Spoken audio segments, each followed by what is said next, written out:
Bonjour à tous, bienvenue sur la chaîne YouTube Mécanique Sportive, c'est Nicolas. Aujourd'hui, je vous représente le Dacia Joker, mais dans sa version GPL. Donc, je ne vais pas revenir en détail sur tout le design, tout ça, on va le refaire très rapidement, parce que je vous ai déjà présenté cette voiture en studio lorsqu'elle a été sortie. La totalité, normalement, vous savez tout sur tout si vous suivez la chaîne, mais cette fois-ci, je voulais vous faire un essai en GPL. Je l'ai fait avec le Dacia Duster, un essai conso GPL, ça vous a plu. Je me suis dit, hop, allez, on recommence et on va peut-être essayer de le faire avec tous les modèles GPL parce que je trouve ça assez intéressant. Le GPL est plutôt économique. Bref, on va voir ensuite. Mais je vous redonne les spécificités du Jogger. On en reparle rapidement et c'est parti. Le Jogger, il commence à partir de 17 990 €. Il est disponible en 5 places ou en 7 places. Et clairement, en 7 places, je trouve que c'est une des voitures les plus habitables pour 7 adultes de tout ce qui se fait sur le marché. Enfin, chez nous, surtout en France, en Europe, tout ça, à part aux États-Unis qui ont des énormes 4x4. Mais en fait, dans ce volume-là, on rentre 7 adultes, mais 7 adultes confortablement. Et ça, c'est ce que j'avais le plus apprécié. Et lorsqu'on est en 5 places, comme la version que j'ai aujourd'hui, on a un coffre gigantesque. C'est clairement un Kangoo. Limite professionnelle. À l'arrière, on a un coffre qui est énorme. Et ça, également, c'est un gros avantage pour les familles ou les gens, ou même un couple, par exemple. Moi qui fais beaucoup de vélo, c'est hyper facile de rentrer un vélo dans une voiture où c'est spacieux. On a même les pack slip pour dormir dedans si on aime faire du camping. Ça, je vous l'avais déjà présenté également. Bref, pour moi, ils ont quand même tout bon là-dessus, avec le côté GPL qui crée justement de l'économie à l'usage, puisque le GPL, moi, lorsque je recharge, je suis à 98 centimes le litre. On a 50 litres dans le réservoir. On va voir ce que ça donne niveau conso, même si ça consomme un petit peu plus. On va dire qu'on est en gros à 1 € le litre, même si on fait du 9 litres au 100, eh bien ça fera en gros 9 € au 100 km. Et si par exemple on fait, bougez pas, 1,72 € à peu près en ce moment, le 95, parce que moi je mets le 95, c'est moins cher, fois 6 litres 5, eh bien ça fait déjà 11,18 € par exemple. Si on fait 6 litres 5 et qu'on fait 9 litres en GPL, donc souvent on est à 2 litres à peu près d'écart, donc vous voyez que ça fait quand même une petite différence tous les 100 km. Après, selon comment on roule, selon où on habite, ça va jouer encore un petit peu plus entre le GPL et l'essence. C'est une voiture qui mesure 4,55 m de long, 1,78 m de large, 2,07 m avec les rétros déployés et 1,69 m de haut, avec une grande antenne qui dépasse là-haut en caoutchouc. Mais ça compte pas parce qu'elle se rabat. Comme je vous disais, 50 litres de GPL, 50 litres d'essence, donc ça promet normalement plus de 1000 km avec un plein. Ça également, c'est plutôt pratique lorsqu'on part en vacances, on fait les deux pleins à la station et on est parti pour plus de 1000 km. Après, la plupart des gens vont se laisser en gros la moitié d'un réservoir en essence et faire du plein GPL pour justement avoir le côté économique. Dacia a un avantage, c'est que c'est des voitures légères. C'est une voiture qui pèse entre 1250 kg et 1400 kg pour la version hybride, puisque oui, il y a 3 versions disponibles sur ce Jogger. Soit le e-tech que l'on connaît chez Renault, qui est arrivé chez Dacia avec le hybride 140 chevaux, un moteur 4 cylindres 1,6 litre. Ensuite, on a un TCE 110, un 3 cylindres 1 litre turbo, et le EcoG ici, donc qui fait lui 100 chevaux, le EcoG 100. C'est facile, hein, il nous donne les valeurs de puissance à chaque fois. Ce qu'il faut savoir, c'est qu'il fait 100 chevaux lorsqu'il est en GPL, puisqu'il en a un petit peu plus de puissance en GPL qu'en essence, et il fait 90 chevaux lorsqu'il est en essence. Donc autant utiliser le GPL, ça consomme moins, il y a un petit peu plus de puissance, et pareil, on a 10 Nm de couple supplémentaire.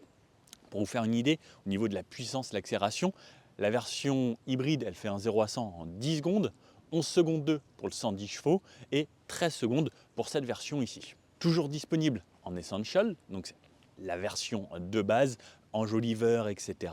Ensuite, il y a la version Expression. Donc c'est la version que je vous présente aujourd'hui. Là, j'ai une expression en vert cèdre comme ça. Ensuite, il y a la version extrême et la version extrême plus qui est la plus équipée avec tous les équipements, avec un avantage même économique puisque vous avez des trucs en plus et vous pouvez l'avoir en plus rapidement, la extrême plus. Par contre, la extrême plus, pas d'hybride. Et l'hybride, par contre, on est un petit peu plus cher comparé aux versions juste essence. C'est une voiture qui peut tracter, alors selon les versions, on pourra tracter 750 kg et pour celles qui peuvent tracter le plus, comme celle-ci, on peut aller jusqu'à 1200 kg avec une remorque freinée. Donc pour vous la représenter rapidement, on a toujours là ce capot très spécifique que l'on retrouve sur les autres. Mais si on la coupe, là, exactement, c'est une Dacia Sandero. C'est juste qu'ensuite, il s'est passé des trucs, on l'a rajouté pas mal de choses. Sinon, sur l'avant, Dacia Sandero, c'est tout pareil. Ce verre cèdre, je le trouve juste à tomber et ça fait quand même beaucoup plus quali que Dacia. Et pour moi, Dacia, c'est plus le Dacia low cost. Et clairement, sur le tout, on le voit. On a de l'éclairage LED. Plein phare, par contre, ce sera avec des ampoules encore juste ici. On a encore des clignotants en ampoule, mais on a une belle signature LED ici en Y. Bref, moi, je trouve ça assez sympa. Des anti-brouillards juste là. Des parties plutôt jolies. On a quand même des plastiques ici bruts et qui sont teintés dans la masse. Au cas où on les raye un petit peu, ça permet de ne pas voir ce qu'il y a en dessous. Bref, la simplicité. Et sous ce capot, donc comme vous pouvez le voir, ici on a le bloc 3 cylindres 1 litre, donc EcoG, qui se mixe entre GPL et essence. Sur le côté, j'aime bien les petites inscriptions comme ça là qu'ils ont rajouté un petit sticker. Ça amène ce côté un peu plus baroudeur, tout ça. Alors d'ailleurs, bon point, celui qui me trouvera, c'est quoi l'endroit de ces coordonnées là. Les barres de toit qui sont toujours modulables très facilement.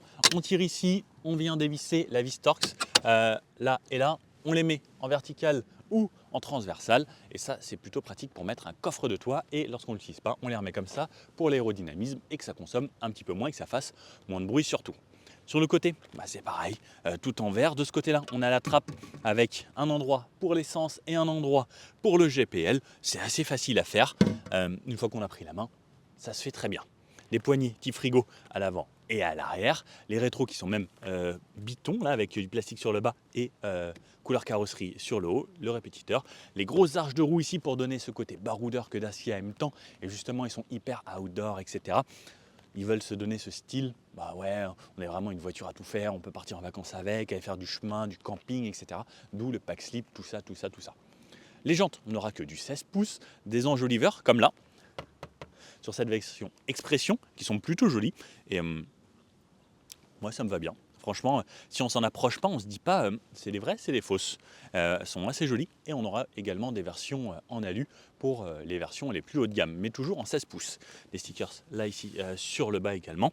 Bref, quelque chose d'assez simple. Et ensuite, c'est surtout à partir de cet endroit-là que je vous disais, on peut voir ce décroché ici qui remonte, comparé à une carrosserie de Sandero. Donc à partir de là, hop, là, c'est un jogger. Donc ça remonte pour laisser plus de place. Et ce qui est bien, c'est qu'à l'intérieur, même lorsqu'on est en 7 places, c'est en mode théâtre. Donc on a les sièges à l'avant au plus bas, ceux-là un peu plus haut, et ceux du troisième rang encore plus haut, ce qui permet à tout le monde d'avoir une bonne visibilité à l'arrière. Et regardez, on a tous des grandes fenêtres, et ça, c'est une très bonne chose. À l'arrière de ce Volvo Jogger. Non, je déconne, mais ça rappelle quand même vraiment Volvo. Je ne sais pas si vous êtes d'accord avec moi, mais ça m'a toujours rappelé ça. Partie très verticale, le Dacia en blanc maintenant, en bronze si c'est un extrême. On a une caméra de recul juste ici, les capteurs de parking à l'avant et à l'arrière, ce qui est franchement bien. L'essuie-glace également, vitres surteintées selon les versions, pas sur l'Essential. L'Essential, ce sera tout transparent partout.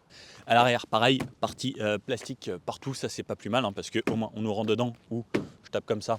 Ça m'embête pas trop, c'est du costaud. Le coffre, c'est ça qui va nous intéresser surtout dans cette voiture, parce que le coffre est juste gigantesque. Dans cette version, 7 places. Donc en 5 places, pardon. Dans cette version 5 places, on a 708 litres de chargement. 708 litres, ne bougez pas, je remballe ça un petit peu sur le côté. Ça aussi, on a un petit triangle ici qui se scratch où vous voulez. Là, et donc regardez, ça c'est moi. Je peux aller me balader ici à l'intérieur. On peut faire plein de folies juste ici. Il y a énormément d'espace et regardez, moi je suis accroupi dans un coffre et je suis entièrement rentré. Et si on se met comme ça, j'en suis sûr, on rentre au moins à 4 adultes ici. Un là, 2 là, ça passe sans problème. C'est juste énormissime. Regardez, là j'ai le gros sac de course et on pourrait en mettre 1, 2, 3, 4. On pourrait mettre au moins 8, allez peut-être 10 sacs comme ça. Oulala, un hélico. C'est la guerre. Non, ça va. Bref, il y a énormément de volume. Donc hop, lorsque je reviens comme ça, là je pense que c'est le coffre le plus facile dans lequel je peux rentrer. On a une plage ici très simple que l'on peut rabattre et même comme ça, regardez l'espace qu'il y a à l'intérieur, c'est juste énorme. Hop. Là, très simple, on peut bien sûr la retirer. Et imaginez-vous, lorsque je rabats la banquette du deuxième rang, ça nous amène jusqu'à environ 2100 litres de chargement. 2100 litres, ça commence à être vraiment généreux. Et, si on n'a pas de canapé, tout ça à déménager, on peut faire un déménagement en Dacia Jogger. Alors au niveau des places arrière de ce Jogger, regarde déjà, première bonne chose, c'est que la porte s'ouvre très grand.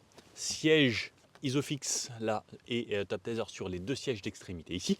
Donc ce qui permettra, si j'ai mon bébé, hop, alors je sais pas faire, j'ai pas d'enfant moi, mais hop, tac, je pense que je peux le glisser assez facilement. Tac, tac, on l'attache, tout ça. Je sais pas trop comment ça se fait, mais bref, siège bébé, je crois que c'est ça, c'est dos à la route en plus, non, je sais plus.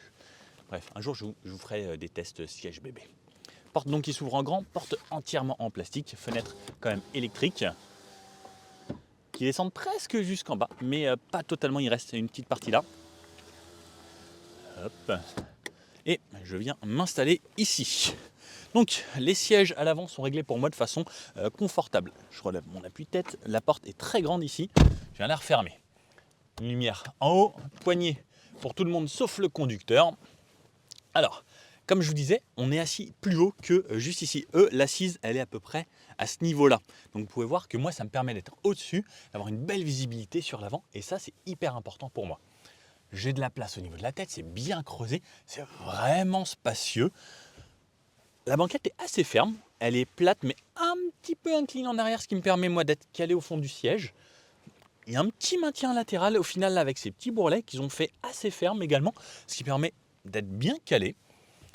Et clairement, je suis bien installé ici. Regarde, il me reste même de la place pour les genoux. Moi, je mesure 1m80. Je suis bien. Alors, la coudoir est très dure. Et il y a la rainure de la poignée qui tombe pile poil au niveau du coude. Alors, j'aurais peut-être mis la poignée un petit peu plus en avant Dacia au cas où. Vous regardez cette vidéo. Prochaine fois, peut-être l'avancer un poil pour éviter que ce soit pile poil au niveau du coude. Sinon, il faut que je le recule beaucoup. Et c'est pas une position très agréable. Mais bon, ça va, je vais m'en remettre. Sinon, je mets mes coudes sur moi-même. Les poches à l'arrière, là, des deux sièges. Cette sellerie est plutôt bien. On a un tout petit tunnel central ici. Et lorsque je viens sur la place du milieu, j'ai quasiment une vraie place à moi. J'ai mon appui-tête à moi. Par contre, là, Dacia, moi, je ne suis pas content là-dessus.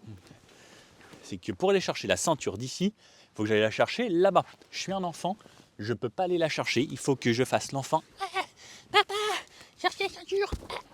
Ouais, j'ai la ceinture.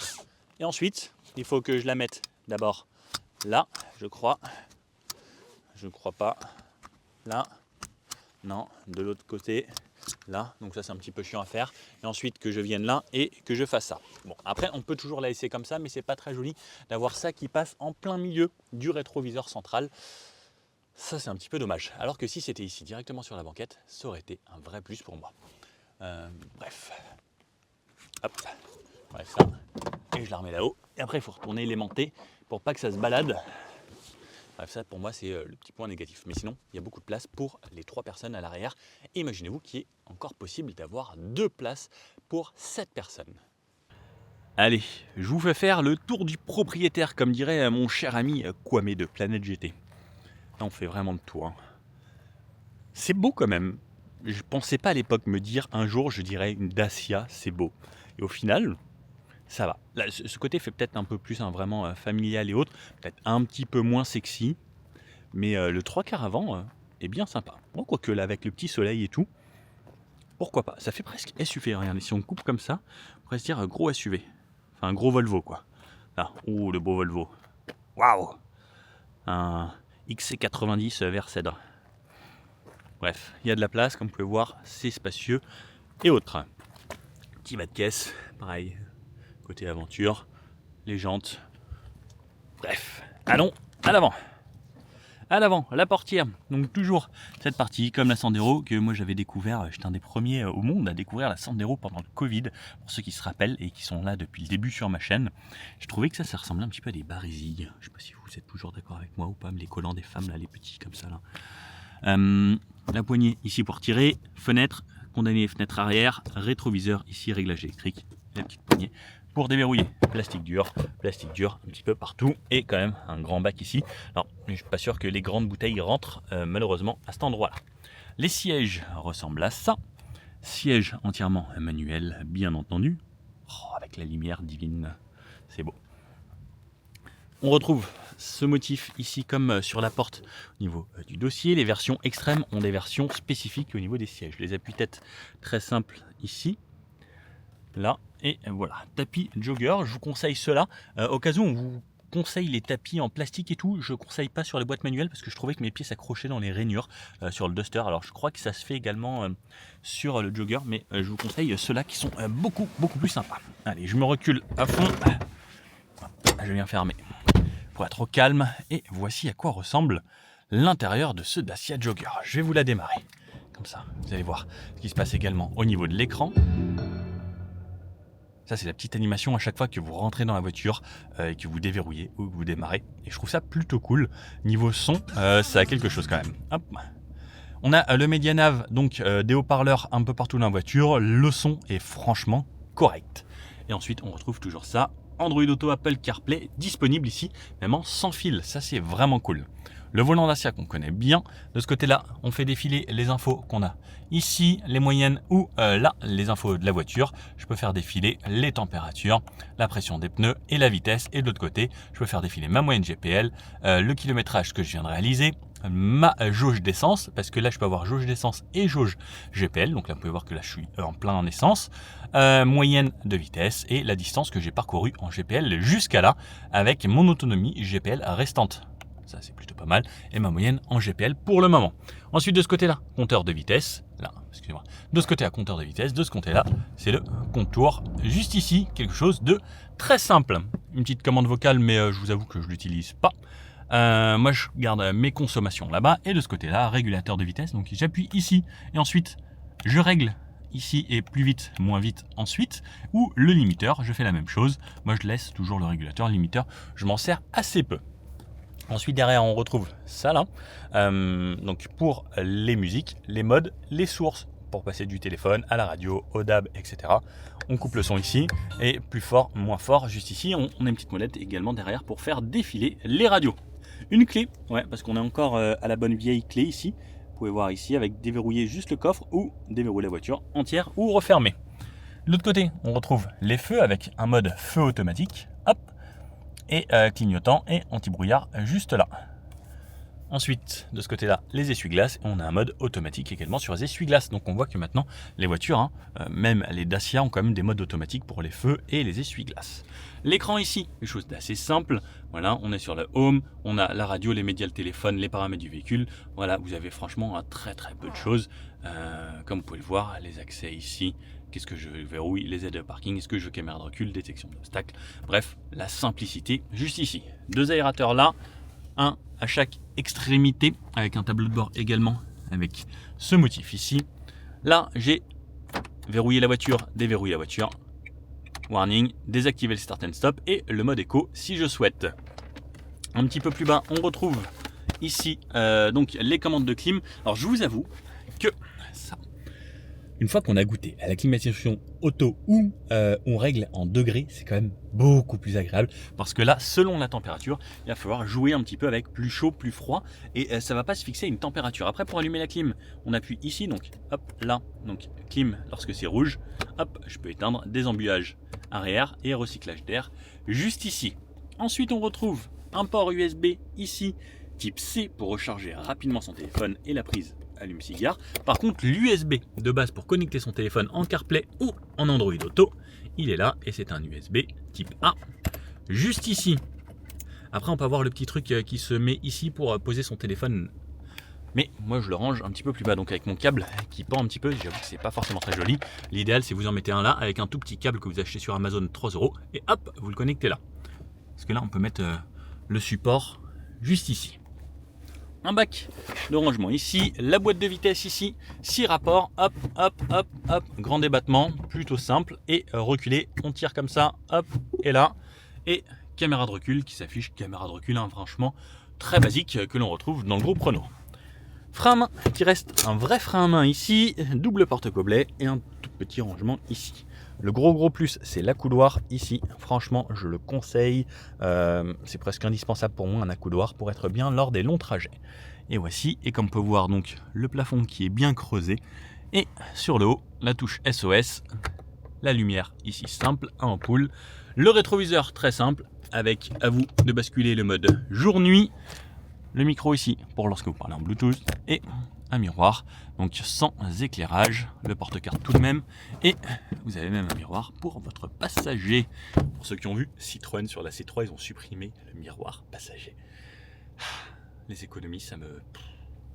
Bref, acheter des Dacia, c'est cool, hein. C'est pas cher et c'est plutôt bien équipé, il y a tout ce qu'il faut. Bref, allons essayer cette voiture sur la route, surtout un test en GPL, voir ce que ça donne niveau consommation. C'est parti, let's go. Les amis, je vais vous montrer le plus important, c'est là qu'on appuie sur le petit bouton GPL. J'appuie une fois, ça passe en GPL, et ça c'est les aides à la conduite, le My Safety perso que je peux activer ici, et le réglage de hauteur des feux. Et le volant est réglable en hauteur et en profondeur, et 3 pédales. Bref, c'est parti, maintenant on va l'essayer. Alors, c'est parti pour moi avec ce Dacia Jogger GPL. Ce que j'ai fait, et je vais le refaire là tout de suite pour être sûr que ça a bien démarré tout de suite en GPL et que mon essence moyenne, distance GPL 0 km, autonomie GPL 460 km annoncé, moyenne GPL, tout vient d'être remis à zéro. Vous savez, à chaque fois j'aime bien vous faire des tests de conso et vous donner un peu ce que ça donne. Le ressenti en GPL ne change absolument rien comparé au ressenti essence, même si en GPL on a 100 chevaux et 90 chevaux en essence. Clairement la différence, moi je la ressens pas du tout. Faudrait vraiment être sur un banc de puissance pour vraiment comparer, mais à l'accélération, au ressenti, au quotidien, normalement c'est exactement pareil. Vous ne verrez pas de différence. Ça c'est les aides à la conduite qui se mettent. Il dit qu'il faut passer par là, par Boulogne. On refait passer par le périph', c'est que ça doit être bien plein de l'autre côté. Attendez, je refais itinéraire différent. Il me propose que le périph', même pas d'autres. C'est que ça doit être bien bouché là-bas.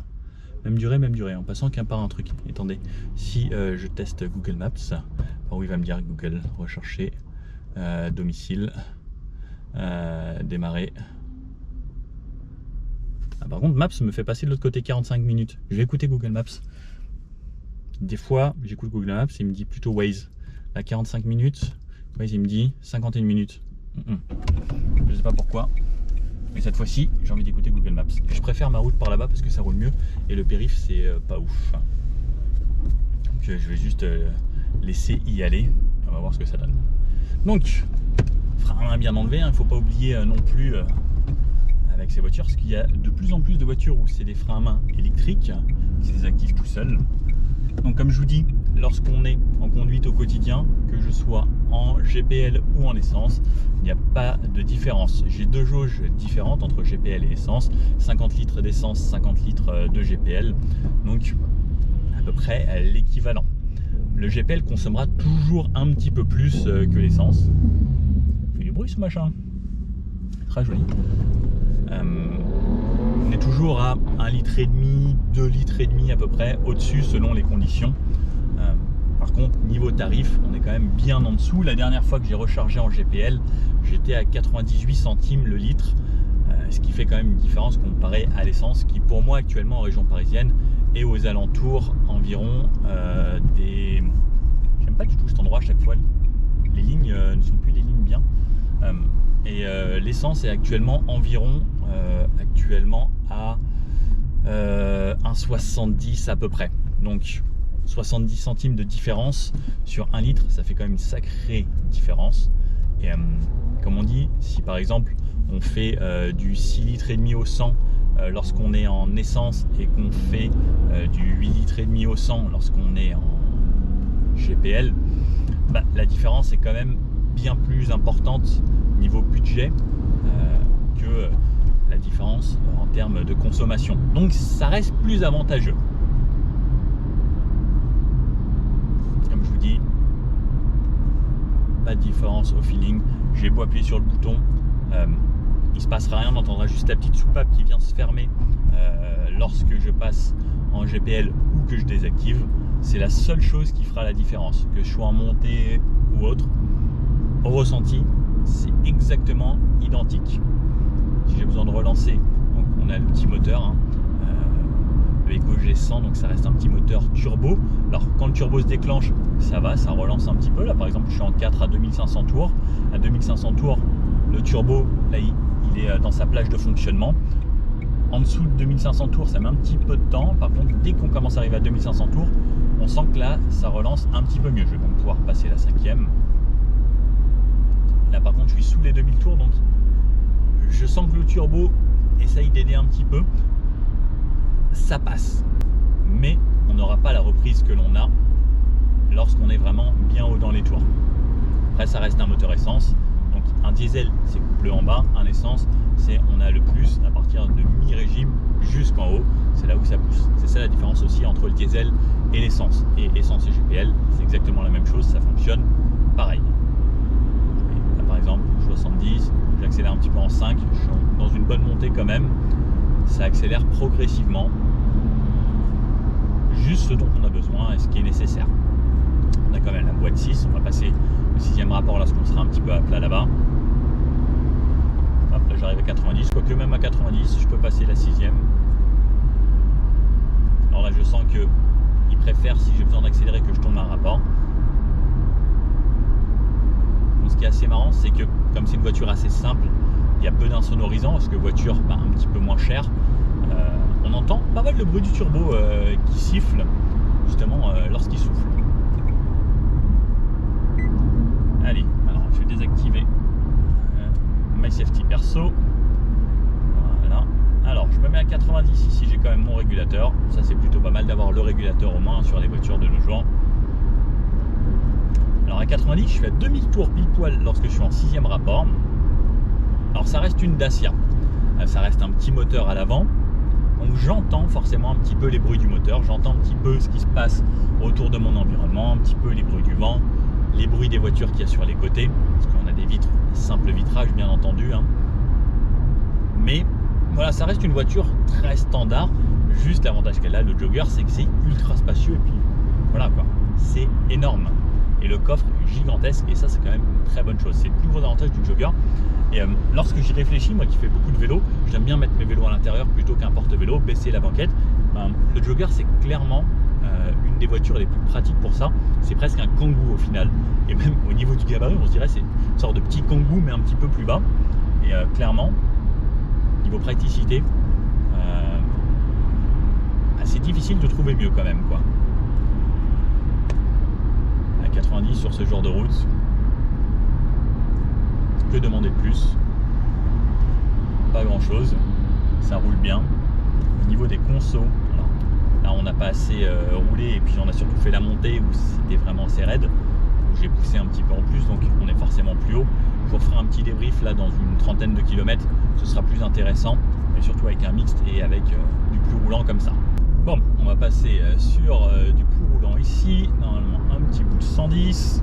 Ce que je vais faire, tiens, je vais me remettre en 6, comme ça, en espérant que les gens se poussent un petit peu et qu'ils me laissent de quoi accélérer et doubler. Allez. Donc en 6, je fais un départ à 80. Je vais laisser les gens passer quand même. Allez, pied dedans à 80. Alors là, c'est en légère descente, ça m'aide un peu. Ah, les gens font n'importe quoi. Allez, pied dedans, gauche. Allez, 80, c'est en descente. 90, 100. Un Allemand devant. 110. Ne ralentis pas, monsieur, s'il te plaît. Essaye de faire des tests pour les gens. Voilà, on se pousse à droite. Parfait, merci monsieur. 110. Alors c'est un petit bout là. Je suis à 2500 tours minute. Aux alentours de 2500, légèrement en dessous, en 6e à 110 km/h. À droite. Petit bruit du vent et autres. Alors attendez, je vous reprends juste après le virage. Là ça ralentit un petit peu. Donc ça relance gentiment. C'est pas extraordinaire, mais c'est suffisant. Voilà, j'arrive à 110. Petit radar un petit peu plus loin. Monsieur qui doute par la droite qui était un petit peu énervé. 110 c'est pas suffisant pour lui. 110, je me remets mon régulateur. Alors, le moteur est assez discret à 110 km/h. J'entends légèrement des bruits du vent, mais je trouve ça relativement correct. Un peu de bruit qui remonte au niveau des bruits de roulement, mais C'est une voiture standard, comme je le dis. C'est pas hyper insonorisé et autres. Dès qu'on se met un petit peu de musique, la sono dans la voiture est relativement correcte hein, pour un système de base. Et on oublie un petit peu tous ces bruits. Mais moi je suis bien, l'accoudoir ça c'est quand même un vrai gros plus. Sans accoudoir c'est assez embêtant. Là je viens de passer 10 jours avec une Renault Clio qui n'avait pas d'accoudoir. Je vous avoue que ça m'a quand même beaucoup manqué. Par contre dès qu'il y a un petit camion ou autre, enfin un gros camion à côté, on l'entend quand même assez rapidement. Hop. La boîte de vitesse est agréable, elle tombe bien sous la main ici. Essuie-glace automatique. C'est plutôt plaisant. J'ai l'impression qu'on entend plus le moteur lorsqu'on est à 90 qu'à 110. Parce qu'à 110, il y a d'autres bruits qui viennent un petit peu couvrir. Donc au final, franchement, c'est pas déconnant. Bon, à chaque fois que je m'arrête, bien sûr, start and stop. Là, sur 30 km, 29,2 exactement, 7,4 litres au 100 en GPL. Start and stop à l'arrêt. Je vais essayer le mode éco, tiens. J'aime bien tester le mode éco qui bride la puissance. Alors on a rarement la puissance exacte en mode éco. Par contre je sens tout de suite que ma réponse à l'accélérateur est bien différente et que les montées en régime sont beaucoup plus lentes. Ce qui justement caractérise ce mode éco parce que ça fait que la cartographie est revue et ça nous fait adopter une conduite également plus calme parce que ça monte moins haut dans les tours rapidement. Ça permet justement de se dire bon bah voilà tiens je vais rouler gentiment et le fait d'appuyer moins fort et de monter moins haut dans les tours forcément donc on passe les rapports un petit peu plus tôt, on est plus gentil sur l'accélérateur, ça fait moins de bruit donc ça nous calme un petit peu, ça nous met nous aussi en mode éco et ça fait faire quelques petites économies normalement. Alors avec le mode éco vous allez peut-être pouvoir gagner selon les conditions. En ville par exemple, c'est là où ça va jouer le plus. Sur autoroute ça fera aucune différence que vous roulez à régime stabilisé. Sur petite route de campagne ça changera quasiment rien. C'est surtout en ville où le mode éco peut être assez intéressant. Si vous avez le pied un petit peu plus lourd, ça va apaiser un petit peu ce poids. Et en ville vous allez peut-être pouvoir gagner 0,5 litres à 1 litre si vous jouez vraiment bien le jeu du côté éco. Sinon sur le reste vous allez gagner mais très légèrement. Comme je dis sur autoroute au régulateur ça changera absolument rien par exemple. Mais 7,5 litres là pour le moment. On va continuer cet essai, je vais faire pas mal de kilomètres avec cette voiture. Je la garde encore pas mal de temps, je vais me balader un petit peu partout en Ile-de-France quelques jours et on verra ce que ça donne sur du plus long terme, puisque ça aussi c'est important pour moi de vous donner un avis sur un essai plus long quand je le peux, et là je peux le faire en ce moment, comme j'ai réussi à vous le faire avec le Duster et la Clio diesel. Je vais essayer de vous faire la même chose avec ce plein de GPL, on va essayer de le vider le plus possible.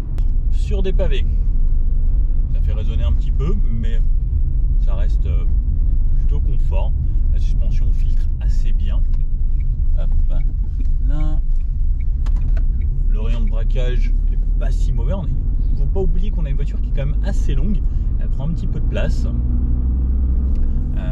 Les autres avantages de toutes les voitures récentes aussi, c'est quand je m'arrête comme ça, donc là je suis sur une montée assez raide, j'ai l'aide au démarrage en côte, donc là j'ai relâché le frein et seulement au bout de 3-4 secondes ça repart, donc ça m'aide également aussi à me faire mes démarrages en côte. Donc ça joue pas mal ça, c'est une option que je trouve vraiment agréable parce que je sais qu'il y a beaucoup de gens, à l'époque on était là au frein à main et autres, et ça reste quand même un vrai plus et ça se désactive tout seul. Le fait de l'avoir sur maintenant des voitures qui sont quand même beaucoup plus entrée de gamme, ça reste un vrai plus. Hop, la direction est correcte, elle n'est pas trop assistée, j'aime bien, il y a quand même un certain feeling lorsque on conduit, et le fait d'avoir la boîte de vitesse ça fait qu'on conduit encore vraiment, même si j'avoue quand même bien aimer les voitures en boîte automatique de nos jours, parce que je trouve que ça reste un réel avantage, c'est beaucoup plus facile, c'est plus simple. Moins on en fait, plus c'est facile quoi. Petite caméra de recul également, qui fait toujours plaisir avec les lignes, etc. Bref, voilà. Tout ce dont on a besoin sur une voiture. Et capteur à l'avant aussi, pas mal. Bon, sur une utilisation en ville, je suis passé à 9 litres au 100, sans regarder forcément la consommation, en accélérant, bouchon, etc. Et là, je vais aller me diriger vers de l'autoroute, donc du 110 et du 130, plus roulant, voir ce que ça donne, et faire des petites routes de campagne, vous me connaissez. Et on va aller se faire ma petite route préférée, très sinueuse, voir ce que ça donne niveau châssis. J'avais testé rapidement au Portugal, il me semble, vers Cascais, à l'époque où j'avais testé cette voiture pour la première fois sur des routes où c'était assez sympa. On va tester sur une route beaucoup plus dégradée, vraie route de campagne, que des routes ultra lisses qu'on a vues pendant l'essai, pour voir ce que ça donne également au niveau confort. On va voir si la consommation baisse, mais normalement ça devrait baisser, puisque à partir du moment où c'est du plus roulant, 90-110, les voitures ne consomment pas trop. Alors, comme je vous disais, lorsqu'on est à 110, on est un tout petit poil en dessous de 2500 tours minute en 6e rapport. Petit peu de bruit du vent, léger, bruit moteur assez correct, c'est plutôt contenu. Ça reste une voiture traditionnelle comme je vous disais. Là, juste après le virage, on va passer à 130. On attend de passer le panneau. On va voir. Donc je suis toujours au régulateur. La consommation baisse légèrement puisque régime stabilisé 110, ça consomme un petit peu moins forcément. Donc, je suis passé à 8,7 litres, donc on vient de descendre de nos 9 litres. Allez, normalement ici au panneau c'est 130, donc j'appuie sur Raise ici, en restant appuyé ça monte de 10 en 10, elle relance donc de 110 à 130 progressivement. Je suis toujours en mode éco, j'ai décidé de laisser le mode éco, ça accélère progressivement. Alors à 100, là je suis 125, on arrive bientôt à 130, 130. Alors la voiture stabilise. J'entends un petit peu le moteur cette fois-ci. À 110 c'était vraiment hyper discret. Là je l'entends un petit peu parce qu'il tourne plus vite. On est quasiment à 3000 tours minute. Mais pour 3000 tours minute, je trouve que le moteur est quand même plutôt silencieux. On est à 2900 tours au vu de l'aiguille sur le compteur. Les bruits du vent, on les entend un petit peu, surtout sur le pare-brise.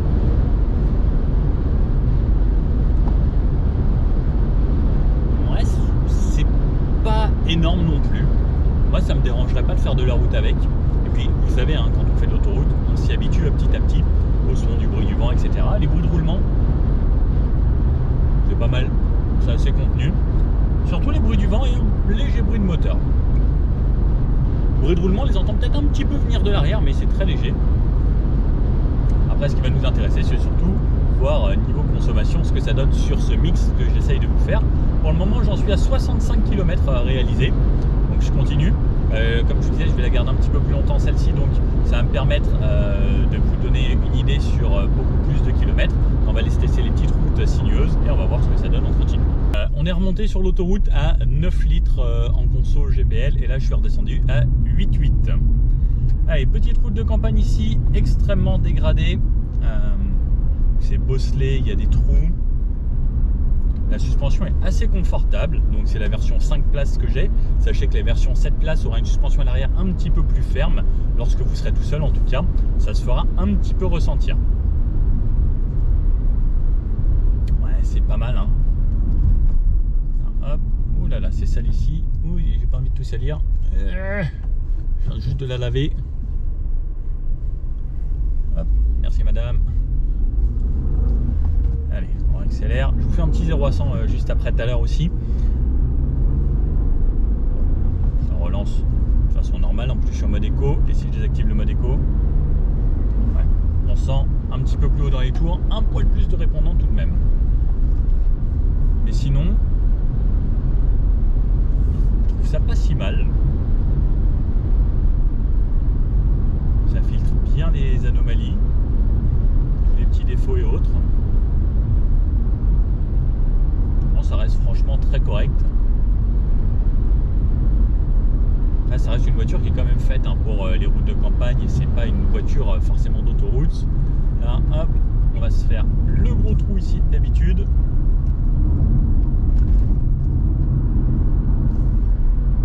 Alors, ça a bien amorti, c'est un peu ferme quand même.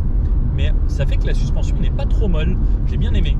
Et quand je fais ça, alors Ah si, sur le début ça l'est un petit peu. Par contre dès que ça se met en appui, je trouve que c'est pas déconnant. Ah, pas mal. On va voir sur les petites routes là où c'est très sinueux, voir ce que ça donne.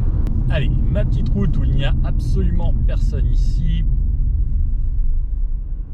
On s'arrête, il y a le start and stop. Je débraye pour redémarrer, j'enlève le mode éco. Je suis en mode standard, en GPL, donc c'est là où il y a le maximum de couple et le maximum de puissance. Allez, c'est parti. 1, 2, 3. Ça motorise bien. Ça sert à d'emmener trop haut. 50, 60, 70, 80, 90 et 100. On arrive à 100. Allez, on se fait le 100 à 0.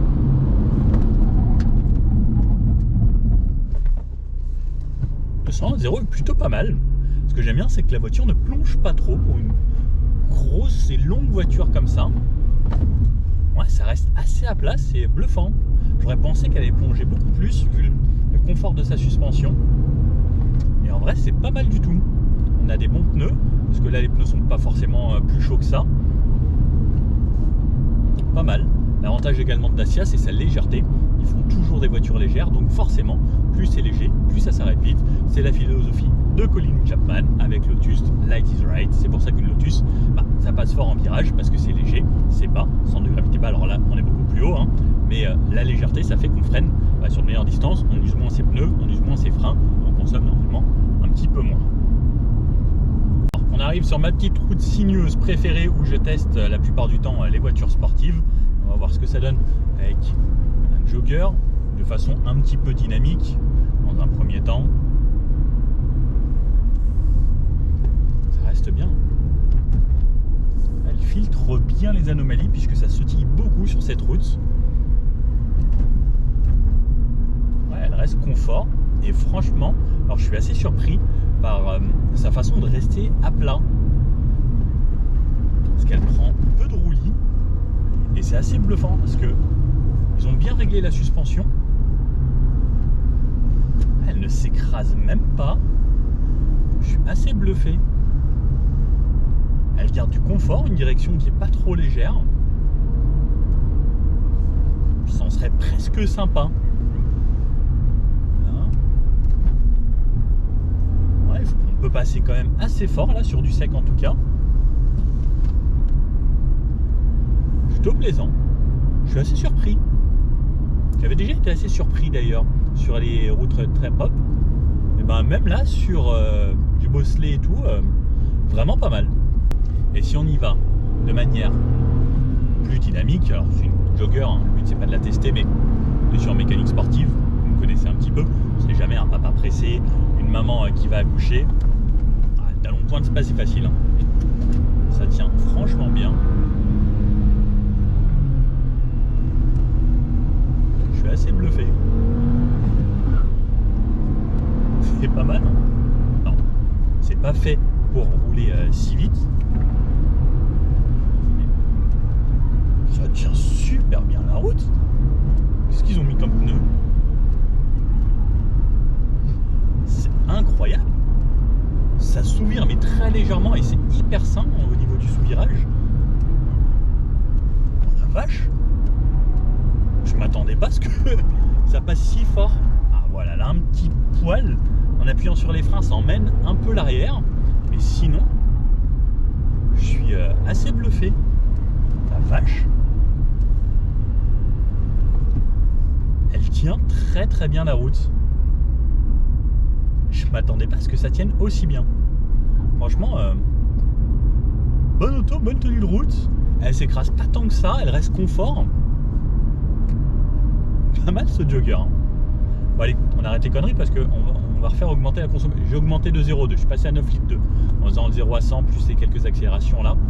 Allez, on se remet en conduite normale, ce sera bien plus intéressant.